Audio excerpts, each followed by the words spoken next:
Evan, you say in your book, you talk about this, there are 3 different types of communication. And I'd love if you can elaborate on this. Evasive, conclusive, and honesty. What is that about? Okay. I'm going to talk about the first 2 really quickly, Sure. and I'm going to spend a lot of time on honesty. Sure. Evasive are white lies, literal lies. They're not telling hiding the truth, okay, by not speaking. People do this all the time. It's not a good thing. You want people to be honest. Honesty is important. Will people do it?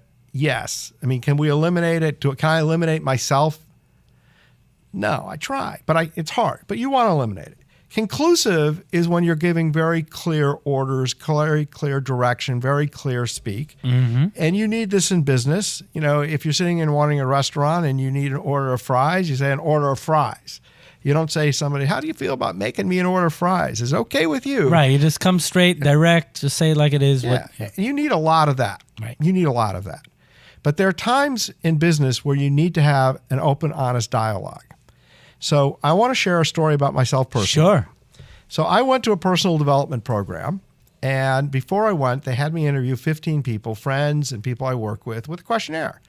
And when it came to communication, is Evan a good listener? Does he ask good questions? I scored high marks. So when we started talking about communication, I started thinking, I'm going to feel really good here. Right. And then I realized I was a world-class manipulator. So I would sit there and I would ask great open-ended questions, and I would ask probing questions and all of this. But I was listening for why the person was wrong, not why they were right. I was looking to respond to them. So I would go and say, oh, I heard you said this. I asked you a lot of good questions here, but you missed this, this, and this, and this is why I'm right. Because I was listening to why I was right. When I made the change to listening for why they were right and what their kernel of truth was, it changed everything in me. It changed how people felt about me, how I cared. Better ideas came because you know what? It was a shocking thing, but other people were right a lot of times. But I wasn't listening because I wasn't honestly listening. And so I look for, maybe they're not right, but one little part of what they're saying is right. And that could build upon the idea. Or maybe their idea is better than mine. Or maybe their idea built a little with mine. But I'm listening for the kernel of truth.